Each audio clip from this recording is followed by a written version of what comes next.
it's my turn. I'm reclaiming my time. So that said, for any landlord that is potentially facing foreclosure, especially black landlords, I'm gonna keep it real, I will fight the banks with you. I will fight for your foreclosure, fight against your foreclosure, and fight the folks who are actually trying to take your homes from you. I will be side to side. Well, you're not black. I will work with you to make sure that that does not happen, to be clear. I am complete. That black people are the people that are homeless the most in the city of Oakland. And black folks have always had an issue buying property in the city of Oakland. Black folks are still the most unsheltered, the most abused, the most oppressed. So for folks who are saying that this is slavery, shame on you. How dare you? I don't want to hear another white, yellow, whatever person talk about what my ancestors experienced about being enslaved and making that akin to being a landlord. Never again. As a nation, we face real challenges. We carry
All right. Welcome once again to the beatzillapdx official show.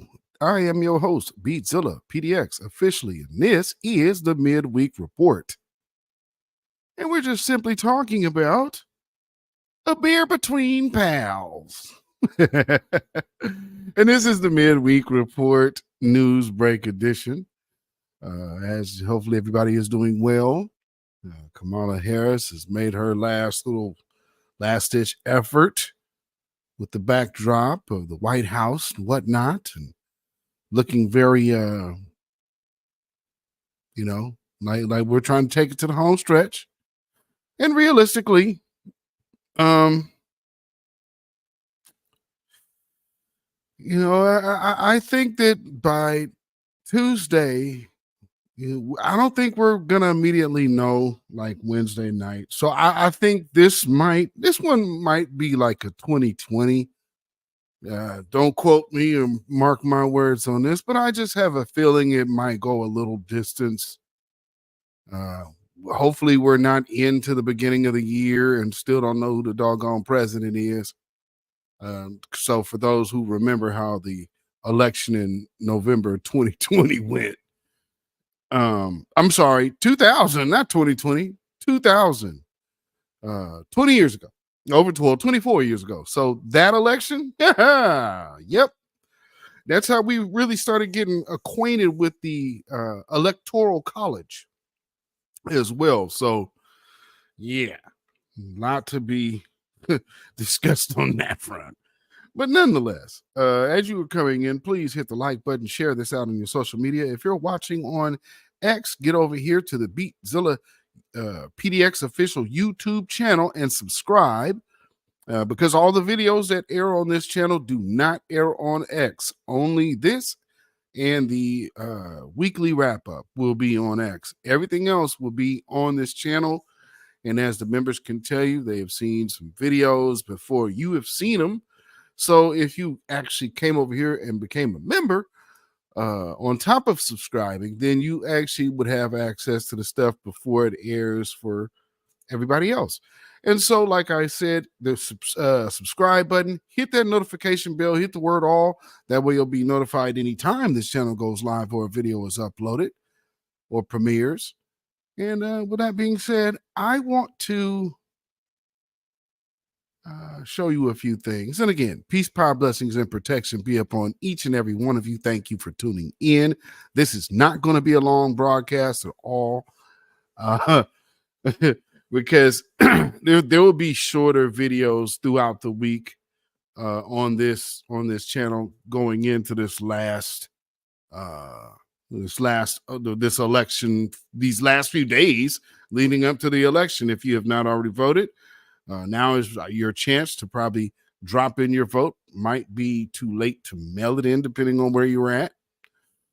But I know there are drop-offs. We have had issues with the drop boxes here, as you guys have already seen. However, there are places you can drop where the boxes are indoors.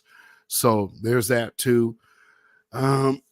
But let's see. With that being said, there's, as you see the screen, a few things that hopped up this week. One, if you have noticed when talking about mass deportations, now they're having a lot of people trying to come out. They're trying to find like ICE agents. They had one dude I saw. I guess he's a former ICE agent or whatever. And he's talking about how it would be too expensive to do mass deportations or whatnot. And there was an interesting video that I ended up coming across, which I found to be funny. It's a clip from, I guess, an upcoming 60 Minutes, or maybe this has already aired. But this clip is actually pretty interesting, and I'm glad that this guy puts it in the manner to which he does. Let me first do this. Let me get this going. There we go. Okay, so there I am. Let me get this over here, and let me get this in here. One estimate that says it would cost $88 billion to deport 1 million people a year. I don't know if that's accurate or not. Is that what American taxpayers should expect? What price do you put on national security? Is that worth it? Is there a way to carry out mass deportation without separating families? Of course there is. Families can be deported together. Ice cold. Ice cold. Fire up the jet, ladies and gentlemen.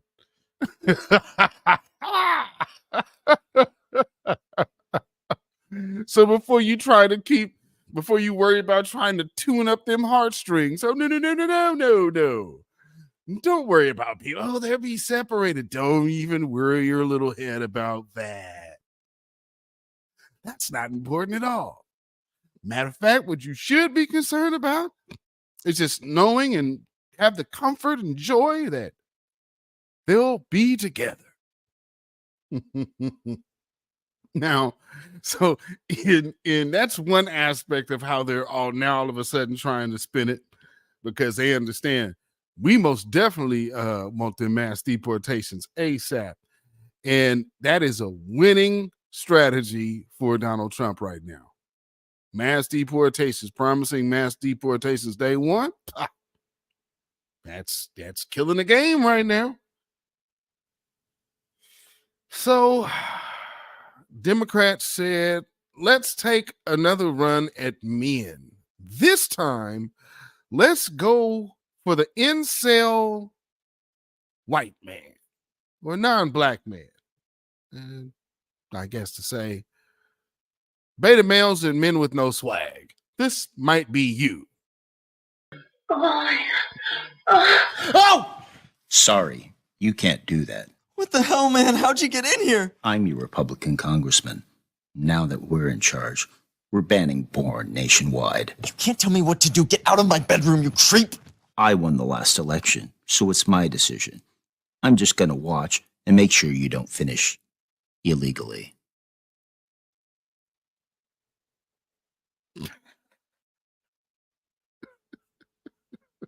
This is absolutely out of hand. This is out of hand, ladies and gentlemen. I mean, come on. And then the beer. Let's have the beer, and then we're gonna go talk, and it's gonna be cool. Then she showed up at another church. For those who have missed the beginning, this is how she received. And listen to the church musicians have to kind of play. I wonder who turned over to him like, come on. As a nation, we face real challenges. We carry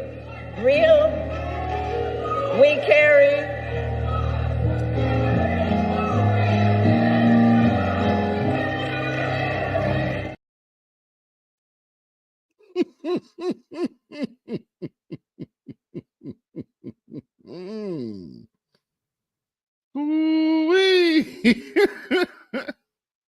That is hilarious.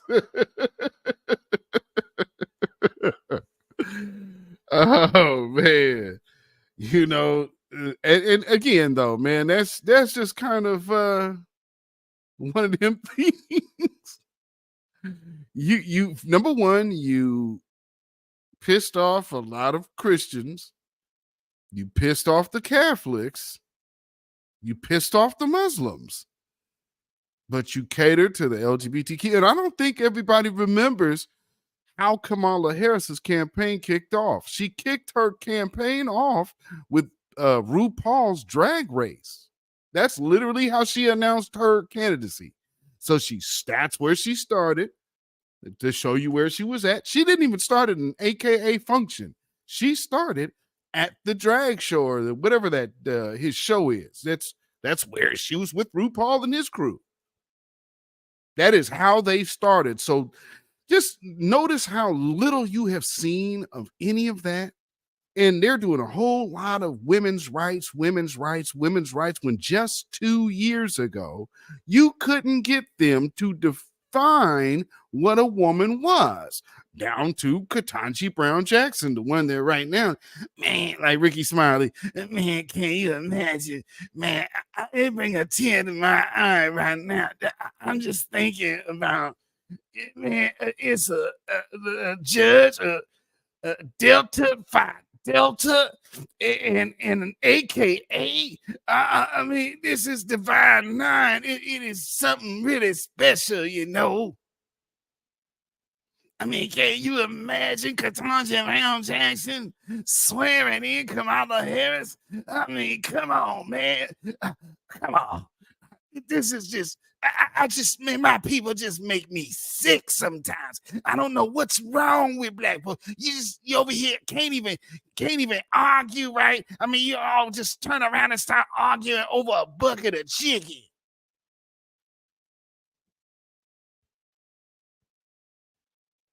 Ricky Smiley, this is for you. Sambo.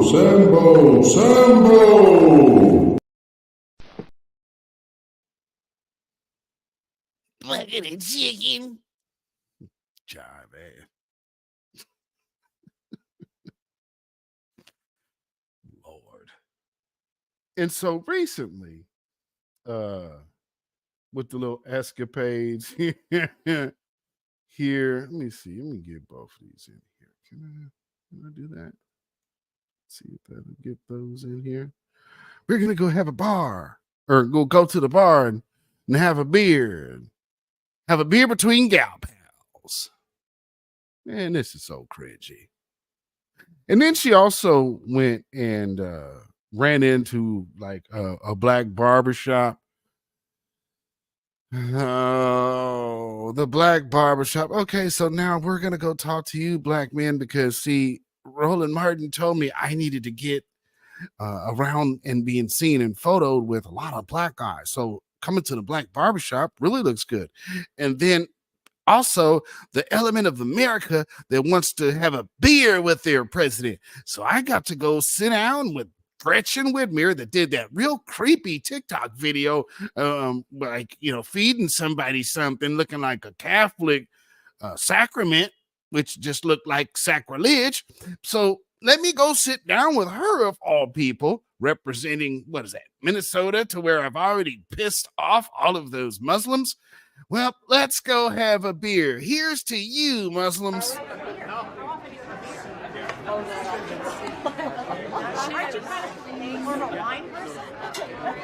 are you having, Madam Vice President? I am having what she's having. It's an Oberon, and it's made right here in Kalamazoo, which many are calling Kamalazoo. Yeah. Cheers. Okay, cheers.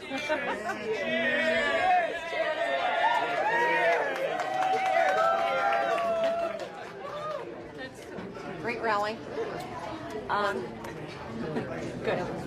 And I mean, it's and you know what I've taken the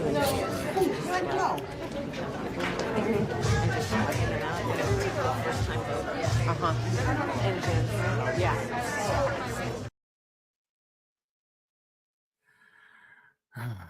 There's a little more. We just told all the family secrets. Shit. That's when, so the part that you missed is where they realize that, oh, there's mics all around. Yeah. You are running for president, ma'am. Now, all these mics all around. Yeah, you think? Oh, boy, oh, boy, oh, boy. Yeesh. So with that being said, they have trying to put themselves in a pickle. Because one of the large things, of course, we got to double back to immigration. And we understand how this happened. Well, Donald Trump and his friends, they stopped the strongest border bill that we've ever had, which wasn't strengthening nothing, and it wasn't deporting anybody. Nobody wants no deportations. It absolutely must include deportation on a large scale. Because you let these people in here day one. That's your doing. So we don't need a new bill for you to admit you messed up. And so when people ask you, should you have done that? And you defer to Donald Trump, we can't trust you with this. We need these folks up out of here. So with that being said, now they're trying, hey, we need to go grab a black man up, get out here and start talking good for Kamala. Better yet, if you don't even talk good about Kamala, just go ahead and start talking bad about Trump. Let's get you to call him a fascist. Can you go ahead and see that man like Hitler?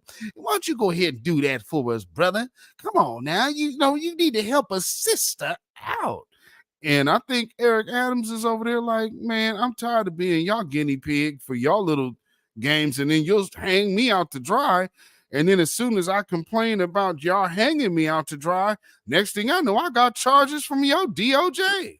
Investigations, rather. Lighting his office up, ain't they? So they asked him a couple days ago what he had to say. What do you think? They saying he's a fascist. Let's hear what he had to say. You know, I have been, had those terms hurled at me by some political leaders in the city, using terms like Hitler and fascist. My answer is no. I know what Hitler has done, and I know what a fascist regime looks like. I think, as I've called over and over again, that the level of conversation, I think we could all dial down the temperature. And I've heard people say that the former president should not be able to have a rally in Madison Square Garden. I strongly disagree. This is America. This is New York. And I think it's important that we allow individuals to exercise their right to get their message clear to New Yorkers. And our job as a city and as a police department is to make sure they can do that in a peaceful way. I think that we must be extremely cautious. The heat we turn up today, pre-election, is going to have to be the heat we're going to have to govern in. And I think we need to show a level of respectable communication. And so when people called me fascist and other terminologies, I didn't like it. And I don't think it's fitting to anyone to state that the former president is equal to being Hitler. That's a fact. And the thing for me about doing the whole fascist Hitler conversation is that, you got to remember the Nazis, they got their game from America, and that because of how they were treating foundational Black Americans. So let's always keep that in perspective. Now, just on Tuesday, I guess, they asked Eric Adams again. So let's hear how he responded. And they're talking about these real problems we're having. And with all that's going on to everyday New Yorkers, we're asking questions that is someone a fascist or is someone a Hitler. That's insulting to me. That is insulting. And I'm not going to engage in that. Everyone needs to turn down the rhetoric. Because after Election Day, we still have to be the United States and not the divided states. And so if people can't understand their real issues facing New Yorkers, and I just find it just humiliating that what everyday mom and pops are doing and going through across this country, that here we are having this conversation about this silly item.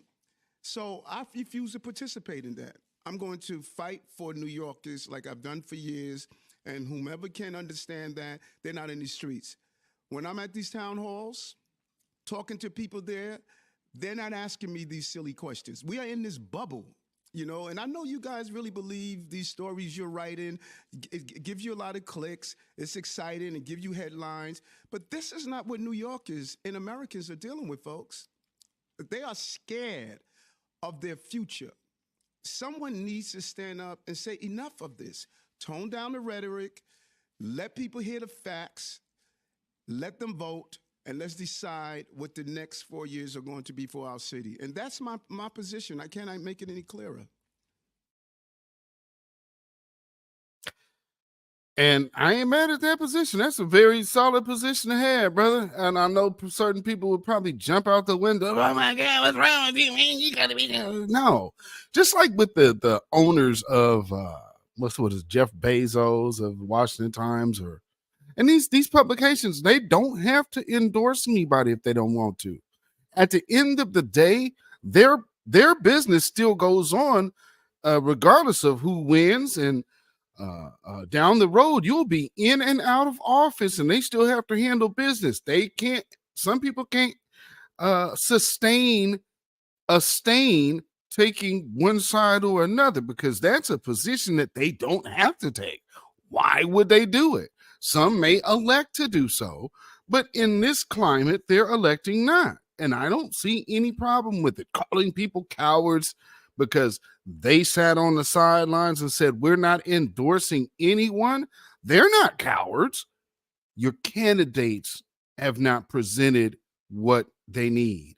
And then that means also there's a large contingency that I believe this is what has them bothered. And now when I say them, I mean the Democrats.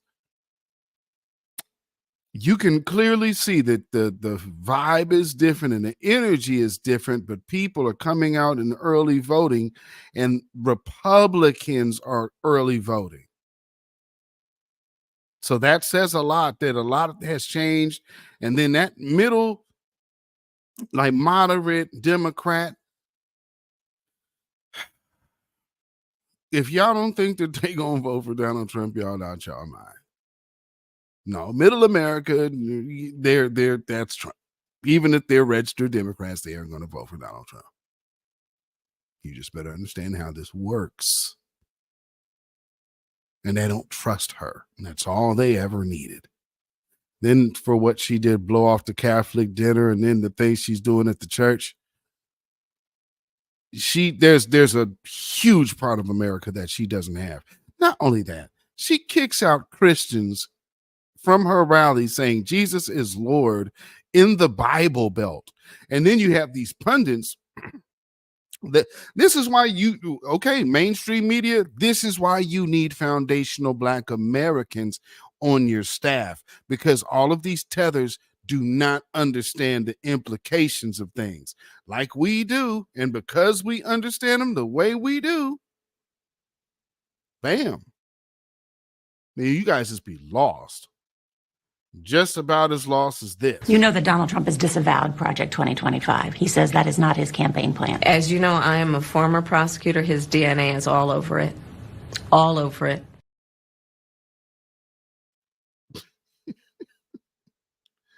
As you know, I'm a former prosecutor, and his DNA is all over it.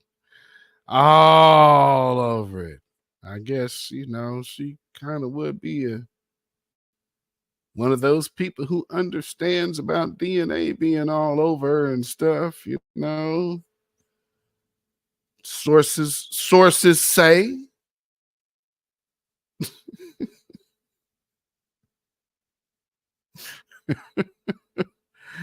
Oh, so it's not what you know, it's who you blow.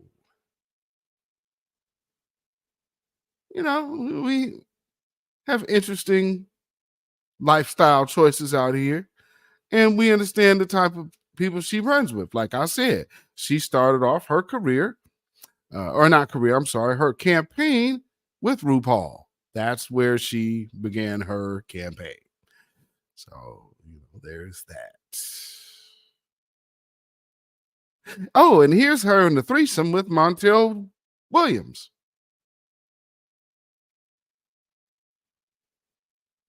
Obviously not that long ago, but hey, who is judging?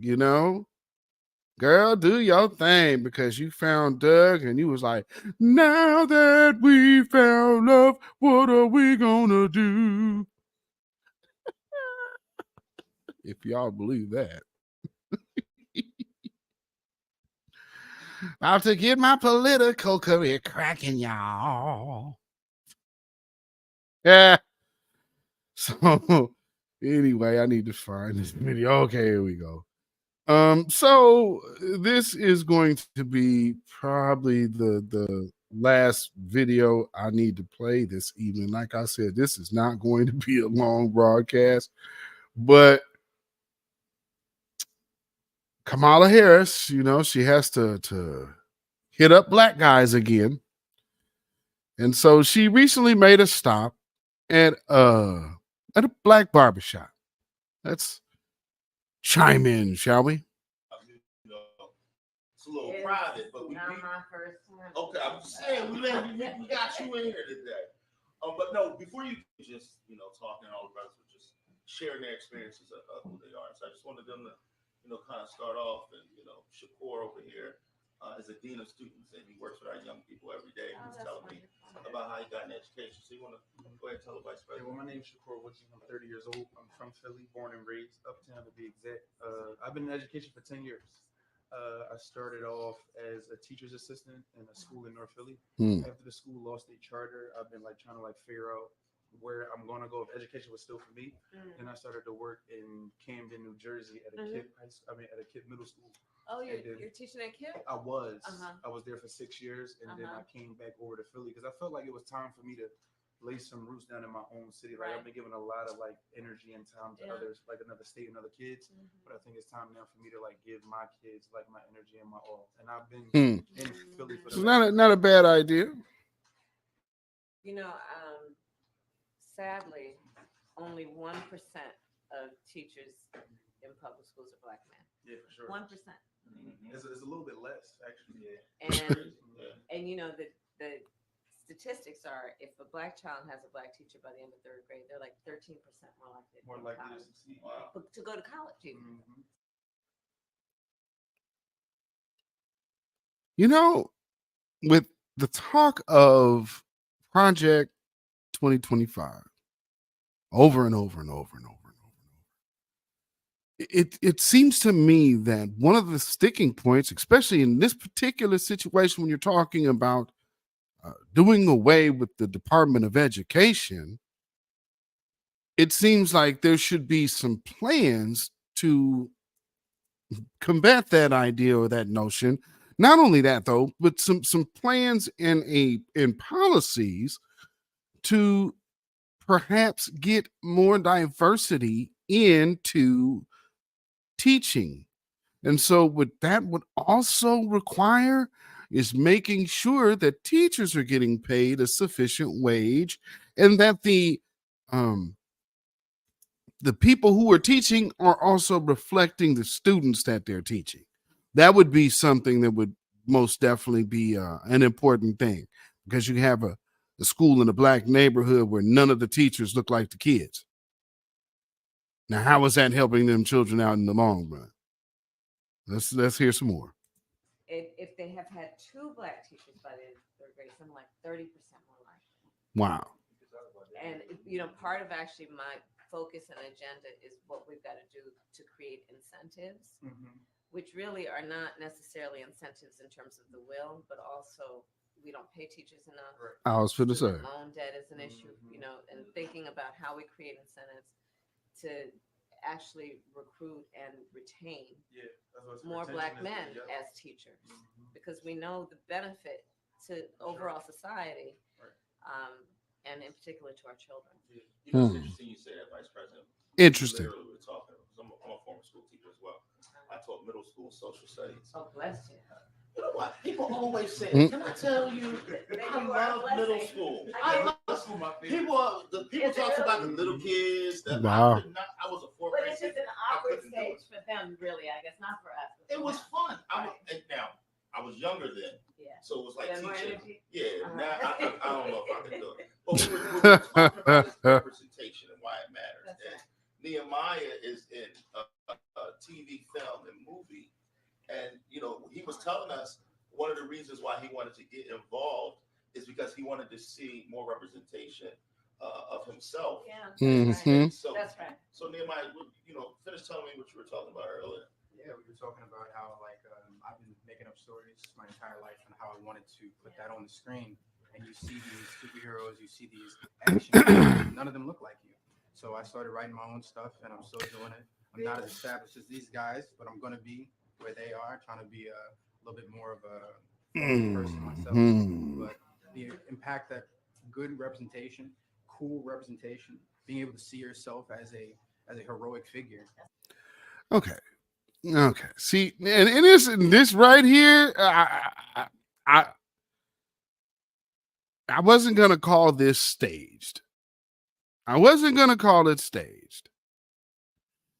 But what the hell are these men up here talking about? You done had this woman's undivided attention for about 3 minutes now. All of this crap that y'all talking about ain't got nothing to do with what Black American men are talking about in any of these spaces. What the hell are they talking about, ladies and gentlemen? I believe now this is staged, and this is one of them things you put out here to say, well, Black men just want to be seen. No.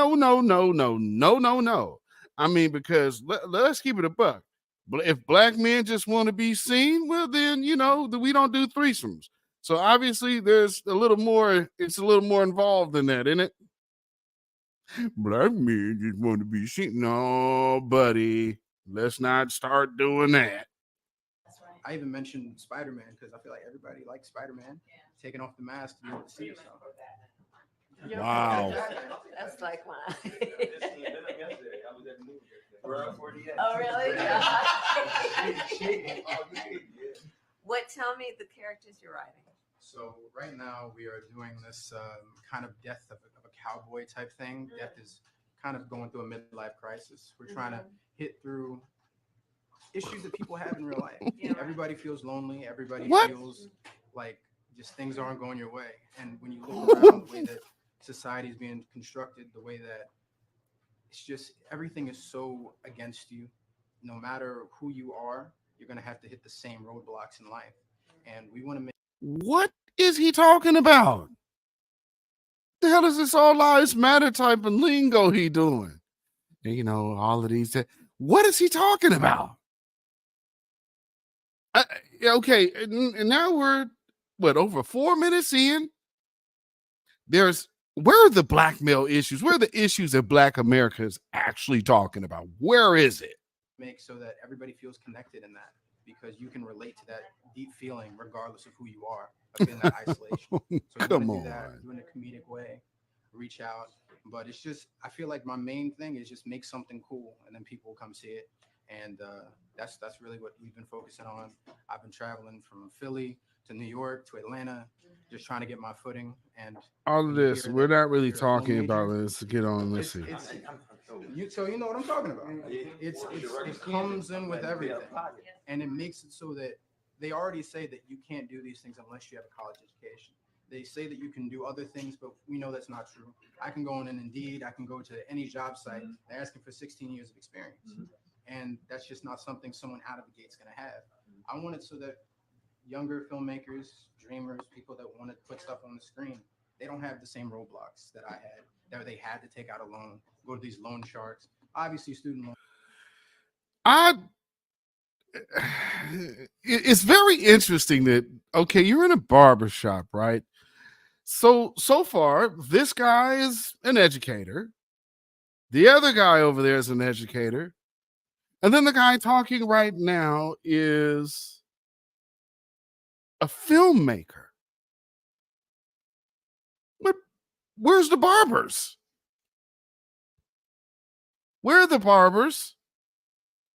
There's a little more there, so I'll let this finish out. This is crazy. Loan forgiveness is something you have been passionate about, but took you that long to get to the loans? Publicly funded programs into these schools.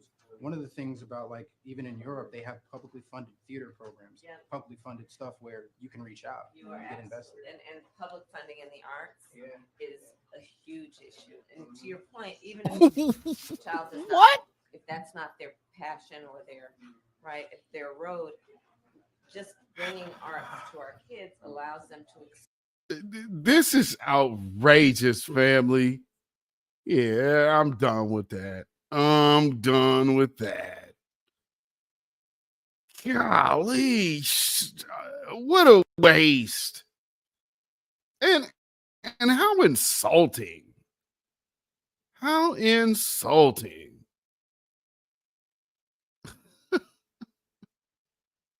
My goodness. This is what they think of Black folks, family. Oh, man. Oh, my goodness. That was brutal. Absolutely brutal. And so I guess we were supposed to fall for that, like as if that was representing something. Oh, super duper cringe. Yeah, you know, I'm a filmmaker and I want a creativity and they need to pour in the what? And so I'm like, what the hell is he talking about? They were just rambling. I don't know what to say, family. that just felt completely staged. And so I'm gonna leave it as that, because that just absolutely felt staged. I don't see it much any other way. And so we'll leave it at that. Lord, the whole let's have a beer between pals. That's so cringy. But then let's remember, you know, Kamala's get down on the threesome move over here, though, you know, with her and Montel Williams and the other young lady that is cut out of the photo right now. And then, you know, kind of makes things like this not look so bad, you know. Interesting. And again, who the hell is dressing Kamala Harris? Whoever the stylist, you might have wanted to give her clothes that were going to, number one, fit her as her own stature, because by trying to put her in larger jackets, it's not going to make her a big individual. She's a smaller woman. She's a thinner woman. And you can't tallen her up by putting her in her uncle's jacket, suit jacket. And everybody's trying to rock this over suit like Kelly came out, and that looked crazy. It's looking like Shea Pierre. All the ladies, that look is terrible. And I guess they're trying to go for some kind of androgynous thing. But again, understand that this woman blew off the Catholics, but she started her campaign running with RuPaul. This woman's agenda is all over the place, but you most definitely know she got that liberated sexual agenda. That's why she started over there with RuPaul, and she's talking now about whacking babies. It makes sense, though. And this is why you have Catholic priests out here calling her Jezebel. Because when your escapades are so clear and like less than 20 years old, it's kind of very interesting for everybody. She's the greatest. Okay. All right. She got on by being an adulteress with Willie Brown. But all right. Yeah, because now that she's running for president, that makes all of that go away, don't it?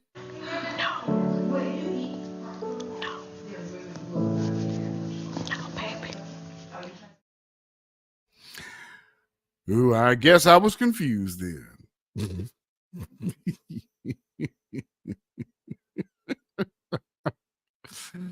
Lord. So, yeah, this is pretty much what I needed to touch on this evening. And I mean, how whack is that? Like, let's go ahead and let's go ahead and have this fake staged barbershop conversation. That was so cheesy. That was so cheesy. And then, they trying to force Eric Adams into calling Trump Hitler and calling him a fascist. And he's like, hey, that sounds crazy. Stop bothering me with that BS. Go on with the BS. And I wonder what they're going to do to him next. Might be raiding his house next. So be careful, brother. And he went from being the little Biden of Brooklyn to being the N-word of Brooklyn, as far as they're concerned. they giving him that wake-up call. Like, look here, boy. Man, better know it.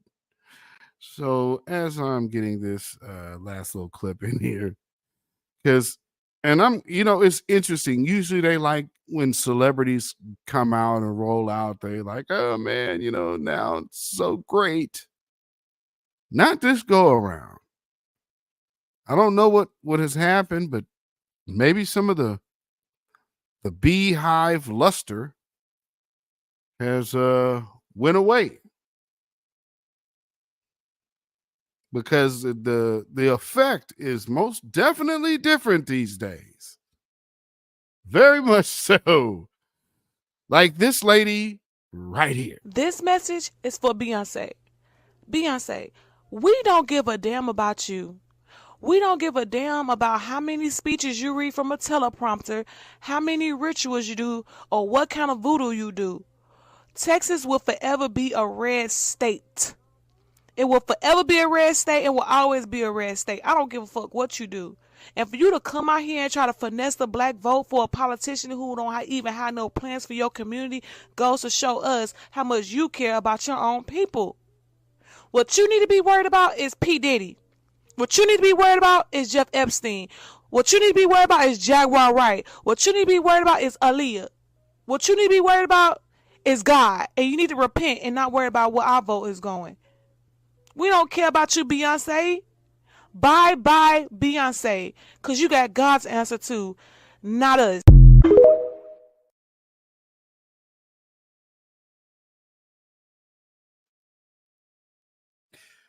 Babylon is fallen. Babylon is fallen.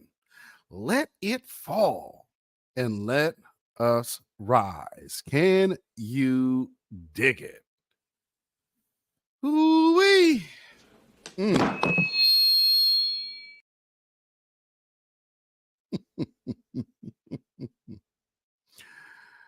You know, and I'm sure with these last few days, there's going to be some of y'all out there that's going to be really hurt. You know, if things don't turn out your way. But let me tell y'all something. If you have been so consumed with your candidate that you have cut off friends, you have cut off family because their view politically didn't align with yours, because whatever is affecting their life is different than yours, because their life is different than yours, and you simply could not respect their position and you cut them off, I want you to know you are the toxic one. And I don't think that gets said enough, because you people who are willing to cut off the people you do know for the people you don't, and who have never, ever said a mumbling word to you personally, for people who have had your back and have held you down because they might support Trump or the couch or Jill Stein or Dr. Cornel West, you have cut them off. You are the toxic participant in that relationship. And if you can't see that, I speak for myself. Beatzilla PDX Official, the Beatzilla PDX Official Show, those of you in the chat, the grassroots, and the voices of new black media, I'm pretty sure it is safe to say I speak for all parties involved when we proudly dedicate this song to you. Get up off of that cocaine and get up off of that crack. Get yourself together and get your mind back. Yes, indeed, family.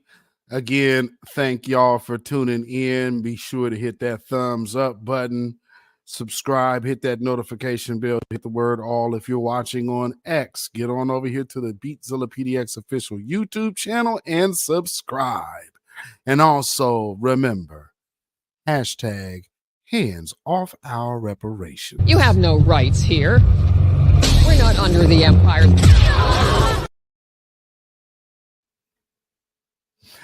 Yes, indeed, family. You can follow me on Facebook, Instagram, and Twitter at beatzillapdx.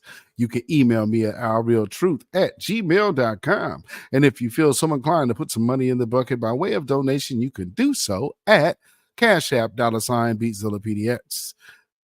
And also, that's CashApp $beatzillapdx.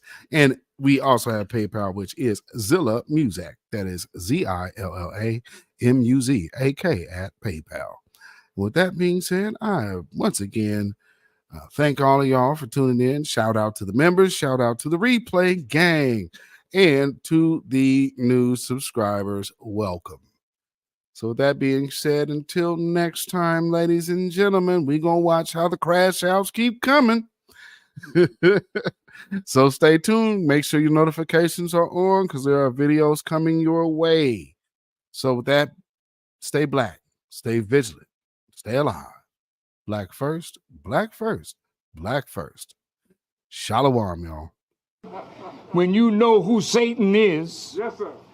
you don't have to kill him. No. The stone of truth See, that's what you throw. Right.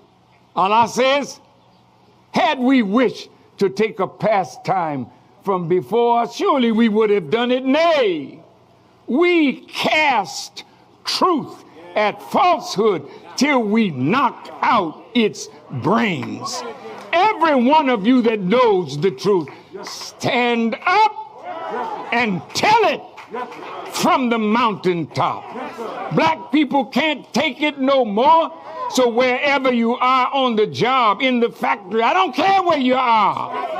If you know the truth, stand up on the truth and tell Satan, who the hell are you to try and pick my friends? Farrakhan is God's man, and you are from the enemy of God. So to hell with you. Stand up on it like a man.